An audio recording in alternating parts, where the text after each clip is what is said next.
नौकरी खत्म हो रही है, रोजगार खत्म हो रहा है। तो 4 बच्चे पैदा ये करे, मोदी जी देंगे इनको 4 बच्चे पैदा करे, अल्लाह की देन है। तब तो अल्लाह से मांगो ना नौकरी। तुम्हारे अंदर दम है, तुम कर लो। क्यों मांग रहे नौकरी? वैसे तुम हिंदुस्तान के नहीं हो, तुम यहाँ के तुम यहाँ के नहीं हो। तो रोजगारी मांग भैया करते क्यों नहीं? रोजगारी कर लो। 4 बच्चे पैदा करने के बाद तुम्हें नौकरी भी चाहिए। पाकिस्तान के लिए काम करोगे, पाकिस्तान की जिंदाबाद बोलते थे, हैं? तुम्हें रहने का हक ही नहीं है यहाँ, तुम्हारा नहीं है यहाँ। तुम्हें पाकिस्तान दे रखा है, जिन्ना दे रखा है, पाकिस्तान चले जाओ, यहाँ रहने का हक नहीं है। देश में सबसे ज्यादा बेरोजगारी अभी के टाइम पे है। डेटा बता दे कितना परसेंट है? 14.7%। 15% अभी है। अगर 8% से नीचे निकला तो पूछो माफी मांगेंगे। मोदी का ही चर्चा चलता रहेगा। मोदी 2024 में ना मोदी ही आएंगे, चाहे आप लिखवा लो। राहुल गांधी नहीं आएंगे, वो कब आएंगे कोई पता ही नहीं है उनका। कभी नहीं पता है। नहीं, वो नहीं आएंगे, वो नहीं आएंगे। बस जिस पार्टी ने सुई से लेके और परमाणु तक बदी है अपने देश को, वो आज बेईमान हो रही है। और जिसने कुछ नहीं करा, जिसने रेलवे बेच दिया, जिसने नौकरियां छीन ली, जिसने वो कर दिया, वो सब ऐसी गई। जो पढ़ाई लिखाई कर रहे हैं, जो पढ़ाई लिखाई कर रहे हैं बंदे, वो सब बेकार उनकी गई। वही उनका फायदा क्या हुआ पढ़ाई लिखाई करने का, जब वही कर दिया। एक और वो फौजी में क्या बोलते हैं उसको, क्या बनाया था वो? ठीक है, सुई से लेकर परमाणु तक दिया कांग्रेस ने उस पार्टी को। आप जो है सो कह रहे हैं कि वही बेईमान हो गया, वही चोर हो गया। एक मिनट तुम सुनो भैया, मदरसा से पढ़ के आओगे ना, मदरसे वाला ज्ञान यही होता है। इसीलिए बोलता हूँ बढ़िया इंस्टीट्यूशन से पढ़ो जिसमें अच्छा नॉलेज दिया जाता है, जिसमें तर्क के साथ बताया जाता है। अब तुम मदरसे से पढ़ के आ गए, बोलते हो भैया कांग्रेस ने परमाणु बनाया। अरे परमाणु जो परीक्षण हुआ था ना, हमारे अटल बिहारी वाजपेयी जी के सरकार में हुआ था, ठीक है ना। तो हमें परमाणु बम किसने दिया? उस अटल बिहारी जी ने दिया। तेजस अब बन रहा है, INS विक्रांत अब बन रहा है, दुनिया भर की ब्रह्मोस एक्सपोर्ट अब हो रही है। वो सब नजर नहीं आ रहा है इनको। भैया हिंडनबर्ग खत्म हो रही है, नौकरी खत्म हो रहा है, नौकरी खत्म हो रही है, रोजगार खत्म हो रहा है। पब्लिक घर के बगल में किसी को नौकरी से निकाला गया है मोदी के शासनकाल में। अरे नौकरी से निकालने का मिलेगी तो निकालेंगे ना। उनको भी हटाने के चक्कर में हो। बेरोजगारी बढ़ गई है। पत्थरबाज बेरोजगार हो गए, जेब कतरे बेरोजगार हो गए, सरतन से जुदा वाले लोग बेरोजगार हो गए। ये जितने भी आतंकवादी जिहादी थे ना, यही लोग नौकरी करिए और नौकर रहोगे। क्या चीज कह रहे हैं? अंग्रेजी शासन से नौकरी करिए और नौकर रहोगे। मालिक बनना है तो बिजनेस करो, नहीं नौकरी रहोगे, नौकरी मरोगे। ये बात याद रखो। 4 बच्चे पैदा ये करे, मोदी जी देंगे इनको 4 बच्चे पैदा करे, अल्लाह की देन है। तब तो अल्लाह से मांगो ना नौकरी। तुम्हारे अंदर दम है, तुम कर लो। क्यों मांग रहे नौकरी? वैसे तुम हिंदुस्तान के नहीं हो, तुम यहाँ के नहीं हो। तो रोजगारी मांग लो। भैया करते क्यों नहीं? रोजगारी कर लो। करते क्यों नहीं? हलाला तुम हिंदुस्तान को मानोगे? जो कहते हैं ये तलाक हमारे कुरान में, हलाल है हमारे कुरान में। 4 बच्चे पैदा करो, अल्लाह की देन है तो अल्लाह से मांगो ना, अल्लाह से मांगो।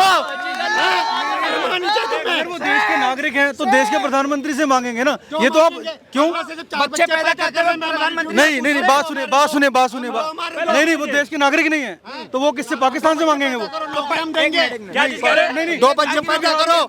जैसे हमारे देश में 2 बच्चा आज का यूथ है जो हिंदू है, सिख है। एक मिनट गाँव खाली सर, एक मिनट गाँव। 4 बच्चे पैदा करने के बाद तुम्हें नौकरी भी चाहिए। पाकिस्तान के लिए काम करोगे, पाकिस्तान की जिंदाबाद बोलते थे, हैं? तुम्हें रहने का हक ही नहीं है यहाँ, तुम्हारा नहीं है यहाँ। तुम्हें पाकिस्तान दे रखा है, जिन्ना दे रखा है, पाकिस्तान चले जाओ, यहाँ रहने का हक नहीं है। तुम्हें मैं तो मुसलमान ही नहीं, मैं कैसे जाऊँ? मैं तो मुसलमान ही नहीं, मैं कैसे जाऊँ? तुम अफगानी हो, तुम पाकिस्तान गुरु नानक की धरती हो, तुम यहाँ के नहीं हो। मैं मुसलमान ही नहीं, मैं पाकिस्तान जाऊँ? तुम मुसलमान की बात कर रहे हैं, हम 4 बच्चे की बात कर रहे हैं। कोई अगर रोजगार मांगेगा मोदी से तो वो देश छोड़ के पाकिस्तान चला जाए। नौकरी छोड़ के बात नहीं बोल रहे। 2 बच्चे करो, सबको रोजगार मिलेगा। ये कहते 2 बच्चे का अल्लाह की देन है, साफ बोलते हैं। आज किसी भी हॉस्पिटल में जाओ, कहाँ कह रहे हैं अल्लाह की देन है? बच्चे किसके दिन है? कह दीजिए। तो हम तो बता रहे हैं इनको कि भैया ये तो आदमी का अंदर दम होना चाहिए। बच्चे कितने बड़े कर लो भैया, आदमी के अंदर दम होना चाहिए, रोजगारी कर लो ना। फिर मोदी से क्यों मांगते हो? पहले 12 पैदा कर लो, पहले 12 पैदा कर लो, फिर उसके बाद क्या बोलो कि अरे मोदी ने रेल बेच दिया, मोदी ने ये बेच दिया। अरे किसके बाप के अंदर दम है हमें खरीद ले? मैं भारत का नागरिक हूँ ना, किसी के बाप के अंदर दम है मुझे खरीद के दिखा दे। नहीं आप खरीद के दिखाओगे? भारत के नागरिक नहीं है, आप बिक जाओगे। हम नहीं है। रुको आप बिकोगे कैसे खरीदोगे बताओ? अब बोल रहे कैसे खरीदोगे? आप बिकोगे क्या? तो फिर आपने कैसे बोला भारत बिक गया? भाई हम तो आपसे नहीं बोलते कि तुम क्यों आपने बोला ना तुमको भारत बिक गया। बिकना है, आपने तुम हमसे क्यों बोलते हो? भाई हम तो नहीं बोल रहे ना आपसे कि भाई आप बिक रहे हो, आप खरीद रहे हो या बेच रहे हो, क्यों बोलते हो? आपको कैसे लग रहा है कि रोजगार नहीं मिल रहा है लोगों को? रोजगार भाई साहब आप मेरे साथ चलिए, मैं आपको कम से कम 1000 आदमी दिखलाऊंगा बेरोजगार का। आप बेरोजगार हो और क्या है? मेरे साथ चलोगे 15,000 की नौकरी दिलाऊंगा। बहुत बढ़िया, चलोगे? देख लो माइक पे बोल रहे, करनी पड़ेगी। जितने बंदे मैं बोल लेके जाऊंगा सबको 15,000 की नौकरी दे दो, सबको मिलेगी, सबको। इनको क्या चाहिए पता है? इनको चाहिए भैया मैंने पढ़ी है मदरसे से मैंने अपने एक मिनट आप तो अपने ग्रंथ पढ़ाते नहीं। एक मिनट सुनो रहा तो उसका क्या परेशानी क्या है? मदरसे से पढ़ने से परेशानी क्या है? परेशानी क्या है? परेशानी बताओ। अब बताइए, मदरसा में अगर यदि पढ़िएगा तो रोजगार कहाँ से मिलेगा? अरे सर सुनो मैं बता रहा हूँ, क्या कहीं मदरसा में नौकरी मिलता है क्या? मदरसा में क्या पढ़ाया जाता है? नौकरी मिलेगी। मदरसा में क्या पढ़ाया जाता पता है? AK-47 कैसे चलाएं, बम धमाके कैसे करें, सुसाइड पहन के वेस्ट पहन के कैसे फट जाएं। मदरसे से पढ़ के इनको IAS और DM बनना है, तो भैया IAS DM बनने के लिए इंस्टीट्यूशन से पढ़ना पड़ता है। जा रहे हैं उनको पकड़ते क्यों नहीं? जो चीज आप बता रहे हो कि बम धमाके फलाना ढमका जो भी बता रहे हो उनको पकड़ते क्यों नहीं हो? आसाम मदरसा मुक्त हो रहा है धीरे धीरे, उत्तराखंड आप ये मानते हैं कि नहीं कि देश का सभी मदरसा को बंद करके वहाँ पे जो है स्कूल खोला जाए? स्कूल खोलने चाहिए, मदरसा बंद कर देना चाहिए कि नहीं? मदरसा बंद करने से क्या परेशानी है? अगर मदरसे में आदमी अपनी दिली तालीम हासिल कर रहा है तो उससे परेशानी किस चीज की है? अगर हम हिंदी इंग्लिश पढ़ रहे हैं और उसके साथ साथ अगर अपने मदरसे की भी पढ़ाई कर रहे हैं तो आपको परेशानी किस चीज की है? और फिर आप क्यों नहीं पढ़ाते संस्कृत? सर मदरसे के बच्चे राष्ट्रपति के नाम तक नहीं जानते, आप कह रहे हैं कि हम उनको दीनी तालीम के अलावे दुनिया की तालीम भी आप अपनी संस्कृत क्यों नहीं पढ़ाते हो? क्या नाम हुआ बहन जी? मेरा नाम ज्योति है, मैं लॉ फैकल्टी से हूँ। अच्छा, क्या लग रहा है कि नरेंद्र मोदी इस बार जो 24 के में इलेक्शन होगा तीसरी बार प्रधानमंत्री बन पाएंगे या नहीं, या फिर राहुल गांधी प्रधानमंत्री बनेंगे? देखिए प्रधानमंत्री वाला सवाल मत पूछिए। फर्स्टली हम लोग को फोकस करना होगा कि जहाँ सरकार होती है वहाँ अपोजिशन होता है, क्रिटिसिज्म जरूरी है। और बोला भी गया है कि जो अपोजिशन होता है वो शैडो ऑफ गवर्नमेंट होता है। ठीक है, तो हम अपोजिशन का बात पे क्यों नहीं फोकस कर रहे हैं? जो मीडिया द्वारा जो मैनिपुलेट किया जा रहा है। क्या मैनिपुलेट कर दिया मीडिया ने? मीडिया बस ये है, मतलब यात्रा करेगा तो मतलब हिंदू है, हिंदू मुस्लिम पे फोकस करके देश को बर्बाद किया जा रहा है। आपने कहा कि अपोजिशन की बात करनी चाहिए, अपोजिशन में राहुल गांधी है, राहुल गांधी ने कहा है कि हिंदुओं की सरकार हटानी चाहिए, तो हम की क्या बात करें? हिंदू राहुल गांधी ने कहा है। सर ये मैं पूछ रहा हूँ, मैंने अपना थोड़ी कह रहा हूँ। हिंदू की सरकार कहाँ है? कहाँ कहीं डॉक्यूमेंट में लिखा गया है कि ये हिंदू ये राहुल गांधी का बयान है मैम, मैं इसलिए मैं पूछ रहा हूँ, आपको क्या कहना है इस बयान पे? मेरे को ये कहना है कि ना हिंदू और मुस्लिम किसी पे बात नहीं होनी चाहिए। जो मेन मुद्दा है बेरोजगारी, इस पे बात होनी चाहिए, जरूर होनी चाहिए। अभी देश में बेरोजगारी का मामला जो है वो क्या है? लोग बेरोजगार हैं या नहीं है? महंगाई है या नहीं है? देश में सबसे ज्यादा बेरोजगारी अभी के टाइम पे है। सबसे ज्यादा बेरोजगारी अभी है? हाँ, अभी आजादी के बाद अभी आप रेशियो देख लीजिए जाकर के, अभी ज्यादा है। आप भी युवा है, ये भी युवा है। बेरोजगारी बहुत ज्यादा है देश में और युवा बेरोजगार घूम रहे हैं, ये बहन जी कह रही हैं। मैम से ये पूछना चाहूंगा, बेरोजगारी बहुत ज्यादा ना, डेटा बता दे कितना परसेंट है? 14.7%। 15% अभी है। और अगर कौन से रिपोर्ट में जरा पूछिए इनसे, कोई रेफरेंस देंगे हमें कि 14%? अगर 8% से नीचे निकला तो पूछो, माफी मांगेंगे? CMI के रिपोर्ट में ये लोग कौन है पता है? नहीं, ये लोग कौन है पता है? जो कार्ल मार्क्स, लिनन और ऐसे वामपंथी लोगों का जो डेटा पढ़ के आते हैं ना, वही लोग ऐसा गाना गाते हैं। 15% है। लॉ कर रहे हैं लेकिन इनको ये नहीं पता कितना परसेंट है, कुछ पता जाता है नहीं। आ जाएंगे ज्ञान देने भैया CMI की डेटा में। भैया CMI की डेटा में 7.9% अनएम्प्लॉयमेंट रेट है। कल की बात बता रहा हूँ, चेक कर ले अभी तुरंत। महिला सुरक्षा की बात अगर यदि मोदी सरकार में करे तो वो कैसा है? महिला सुरक्षित है मोदी सरकार में? इसका सवाल तो आपको डेटा के ऊपर एनसीआरबी का जो डेटा आया है उसके अकॉर्डिंग आप लोग को देखना चाहिए। अब यही चीज अगर सुरक्षा नहीं होता तो यहाँ पर खड़े नहीं होते हम सब। खड़े हैं कि नहीं खड़े हैं? कितनी लेडीज कितनी लड़कियाँ आते जाते हैं, तो सुरक्षा है नहीं। सुरक्षा है। तब वो कह रहे हैं कि अभी यहाँ जो बहन जी खड़ी थी वो कह रही थी कि अभी सुरक्षा तो मैं तो बोली ही नहीं, कह रही है कि बेरोजगारी बहुत ज्यादा, महंगाई बहुत ज्यादा। महंगाई है कि सभी महंगाई करता है, कौन नहीं करता है? राहुल गांधी आएंगे वो नहीं महंगाई कर देंगे? नहीं, वो नहीं करेंगे। क्यों नहीं करेंगे? महंगाई हटा क्यों नहीं करेंगे ये बताओ? क्यों नहीं करेंगे? वो अपने घर से ला के देंगे। नरेंद्र मोदी सब कुछ बेचे जा रहे हैं देश। कुछ भी नहीं बेचे, वो जो पैसा निकला राहुल गांधी का टाइम सारे इतने घर में पैसा निकला है, आज तक किसी ने देखा है?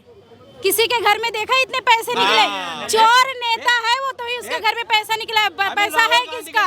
वो आम जनता का ही पैसा है, चुरा के घर में रखा है। ठीक है, सही पकड़े हैं। वो चुरा के ही रखा है। और क्यों नहीं बीजेपी के घर में क्यों नहीं दिखा देता है? हमें ये चीज दिक्कत है। ये जो आई है सीमा हैदर, ये जाएगी कब यहाँ से? ये बहुत ज्यादा आपके लिए मुद्दा सीमा हैदर है, बहुत ज्यादा। ये जाएगी क्यों यहाँ से? इसको भगाने जा रही है। हाँ, ये नहीं यहाँ पर आई है, ये सही नहीं है। ये राहुल जी से शादी करी। अब राहुल गांधी जब कहते हैं कि देश के गरीबों के थाली से रोटियां हटा खींच ली जा रही है, गरीब जो है यहाँ भूखे मर रहे हैं मोदी राज में, मोदी को इसलिए हटाना जरूरी है। क्यों जरूरी है? क्यों नहीं सर, भूखे तो मरेंगे ही। जब भैया 300 400 करोड़ तुम अपने घर पे गरीबों का पैसा रखोगे तो जनता तो भूखे मरेगी ना। अगर तुम्हें जनता का इतनी फिक्र है भैया तो 350 करोड़ डोनेट कर देते जनता में। वो तो खुद डोनेशन मांग रहे हैं कि जो है जो पार्टी कैसे चलेगी, वो कह रहे हैं कि डोनेट फॉर कंट्री, इस प्रकार का अभियान चला रहे हैं वो। अरे भैया उनको सिर्फ हम अपना पुराना जूता, पुराना चप्पल, पुराने कपड़े और तुम्हें लानत डोनेट करेंगे। उसके अलावा हम पैसे तो 1 रुपए डोनेट नहीं करेंगे। क्या पता भैया कल राहुल गांधी वही पैसों से जाके इटली और वहाँ पे मसाज करा ले बैंकॉक में। हमें उनके ऊपर रत्ती भर का भी, राहुल गांधी के बयान पे हम रत्ती भर का भी भरोसा नहीं कर सकते। राहुल गांधी और पूरे कांग्रेस पार्टी का इतिहास, जलने वाला जलता रहेगा, मोदी जी का चर्चा चलता रहेगा ऐसे ही, ठीक है? लेकिन लोग तो कह रहे हैं कि चर्चा चलता रहेगा, लेकिन राहुल नहीं, आंधी है। लोग आंधी है, वो कहने तो आंधी है। मोदी का ही चर्चा चलता रहेगा। मोदी 2024 में ना मोदी ही आएंगे, चाहे आप लिखवा लो। राहुल गांधी नहीं आएंगे, वो कब आएंगे कोई पता ही नहीं है उनका। कभी नहीं पता है? नहीं, वो नहीं आएंगे, वो नहीं आएंगे। बस 2024 में मोदी जी ही आएंगे। बिल्कुल, हमारी बहन क्या कहना है आपका? अभी राहुल गांधी जी युवा हैं, अभी उन्हें वरिष्ठ होने दीजिए, जब देखा जाएगा हमारा। वरिष्ठ होंगे तब देखेंगे। हाँ, अभी युवा है वो। 4 साल बचा है राहुल गांधी के पास भैया। 4 साल बाद रिटायर हो जाएंगे। 60 साल की उम्र में लोगों की रिटायरमेंट आ जाती है। तो भैया रिटायर हो जाओ, तुम्हारे पास जो थोड़ा बहुत पैसा कौड़ी है लेके जाओ, इटली में अपना घर बसाओ। तुम्हारे बस की भारत की पॉलिटिक्स नहीं है भैया, और तुम्हें तो कोई देख भी नहीं रहा। राहुल गांधी जी सिर्फ और सिर्फ अब बयान देने के लिए रह गए हैं। कहीं ना कहीं तरीके से बीजेपी के स्टार प्रचारक बन के राहुल गांधी जी उभरे हैं। राहुल गांधी जी की पहचान भाजपा के रूप में है और किसी रूप में नहीं है। अच्छा, एक बात बताइए कि विपक्ष का ये भी आरोप है कि युवाओं को बरगला करके ये रोजगार, बेरोजगारी, महंगाई, इन सब मुद्दों से हटा करके मंदिर और मस्जिद की तरफ बहका दिया गया है। हाँ बिल्कुल, हम खुशी खुशी बहके हैं सर, बहक गए आप? बिल्कुल बहके, खुशी से बहके हैं। मैं तो चाहूंगा ये 2047 2050 तक बहके भारत का युवा। भैया कश्मीर में सबसे ज्यादा पढ़ी लिखी, रोजगार ना मांग पाए सरकार से। अरे भैया जीवित रहेंगे तब रोजगार लेंगे ना। जब जिंदा ही नहीं रहेंगे तो रोजगार लेके चाटेंगे क्या? कश्मीरी पंडितों ने रोजगार लेके क्या किया? भाग गए ना पूरा प्रॉपर्टी छोड़ के। अफगानिस्तान में सिख लोग ने क्या किया? भाग गए ना प्रॉपर्टी छोड़ के। तो भैया पहले हमें सुरक्षा चाहिए, उसके बाद रोजगार चाहिए, और जो कि बीजेपी हमें सुरक्षा देने का काम कर रही है। तो भैया अगर हम सुरक्षित रहेंगे तो हम कमा खा लेंगे। तो पहले हमें हमारी सुरक्षा, उसके बाद रोजगार। बहन जी एक बात बताइए, राम मंदिर बन रहा है, उसको लेकर के क्या कहना चाहेंगे? की हूँ, राम मंदिर की ही, मैं अयोध्या की ही रहने वाली हूँ। हाँ। क्या कहना चाहेंगे राम मंदिर? बहुत अच्छा है, बन रहा है। जो कभी कोई नहीं बनवा पाए वो मोदी जी ने बनवा दिया। और क्या? हाँ। तो राहुल गांधी प्रधानमंत्री बनते वो तो कब का बनवा दिए रहते वो राम मंदिर। बनेंगे भी नहीं ना, वो बनवा भी नहीं पाएंगे, वो कुछ नहीं कर पाएंगे। अपनी तो शादी कर नहीं पाए तो ना मिलेगी बहू, ना तो आपकी सेवा के लिए शादी नहीं कर पाए, करे हैं राहुल गांधी? कुछ नहीं, ऐसा कुछ नहीं। जो सेवा करेगा वो शादी ही नहीं करेगा, ये बता। मुझे यही दिक्कत है, ये सीमा हैदर यहाँ से चली जाए बस। अभी इतने लड़के यहाँ पर खड़े हैं, अभी उनके माँ बाप 4 लड़की के बच्चों की माँ हो, कहीं शादी करवा दूंगी तो कहेंगे ऐसी ही शादी करूंगा, और वो बेवकूफ है, पागल कहेगा, वो 4 बच्चों के माँ के साथ शादी कर लिया। बता कितना, मेरा भाई होता मारती थप्पड़ थप्पड़ उसका गाल लाल कर देती, शर्म नहीं आया उसको। बता वो कैसे वो लगता है, वो पाकिस्तान से आई है, फिर पाकिस्तान से आई, 4 बच्चे भी लेके आ गई, और कैसे कैसे लड़के शादी, कैसे कैसे भाई अगर ना सीमा है, छोड़िए, थोड़ा आगे आइए आप। क्या नाम हुआ आपका? मेरा नाम सलीम है। सलीम जी, क्या लग रहा है 2024 में कौन बनेंगे प्रधानमंत्री? मोदी जी बनेंगे। मोदी जी बनेंगे? मोदी जी बनेंगे। राहुल गांधी नहीं बनेंगे? नहीं, वो उस पे है ईमानदारी पे, वो बेईमानी पे। कौन है ईमानदारी पे? ईमानदारी पे राहुल गांधी है, बेईमानी पे वो है। तो ईमानदार लोग प्रधानमंत्री नहीं बनेंगे क्या? है? ईमानदार, इतने ईमानदार हैं तो लोग क्यों नहीं वोट दे देते हैं उनको? वोट तो खूब दे रहे हैं उन्हें, बना ही ना रहे हैं। ईवीएम का खेल चल रहा है, ईवीएम का खेल चल रहा है, ईवीएम में वोटिंग हो रही है सालों से। ईवीएम का खेल चल रहा है भाई साहब। ईवीएम का खेल चल रहा और ये भाई साहब अभी कह रहे थे कि भाई वो वहाँ से कश्मीरी पंडित नहीं गए, अब तो बीजेपी की सरकार है, भेज क्यों नहीं रहे? भेजेंगे, टाइम लगेगा। है। नहीं भेज रहे भाई साहब। भैया ऑपरेशन ऑल आउट चल रहा है ना, जितने जिहादी है ना, सबसे पहले उनको जो 72 उरे हैं ना उनके पास भेजेंगे, उसके बाद वहाँ पे जब पूरा माहौल सुरक्षित हो जाएगा ना, तब जाके वहाँ पे हम कश्मीरी पंडितों को भेजेंगे।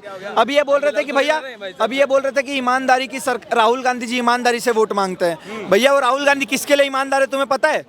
हुर्रियत के लिए ईमानदार है, पाकिस्तान से जितने आतंकवादी आते हैं उनके लिए ईमानदार है, भ्रष्ट लोगों के लिए, चाइना के शी जिनपिंग के लिए ईमानदार है, उनके साथ एमओयू साइन करके आए थे, जॉर्ज सोरस के लिए ईमानदार है, हिंडनबर्ग के लिए ईमानदार है, बीबीसी के लिए ईमानदार है। बाकी वो भारत के जितने भी तंजीमें उनके सबके लिए वो बेईमान है, चाहे वो एसबीआई हो जाए, चाहे सेबी हो जाए, चाहे एलआईसी हो जाए, चाहे गवर्नमेंट का कोई भी डेटा इंस्टीट्यूशन हो जाए, चाहे सीबीआई, ईडी, वो सब राहुल गांधी जी के नज़र में बेईमानी है। बाकी हिंडनबर्ग और जॉर्ज सोरस जैसे लोग ईमानदार है। लोग तो कह रहे हैं कि मोदी जी चोर हैं, मोदी जी चोर हैं, लोग कह रहे हैं। यही तो बोले थे ना, चौकीदार चोर है। मैं सावरकर की औलाद नहीं हूँ, माफी नहीं मांगूंगा। चौकीदार चोर है, मैं जाके सुप्रीम कोर्ट में दंडवत पर प्रणाम करते, सर मुझे माफ कर दो। तो ये राहुल गांधी है भैया, इसीलिए मैंने बोला इनके बयान का हमें रत्ती भर भी भरोसा नहीं है। इनसे बड़ा दोगला कोई भी नहीं है पॉलिटिक्स में।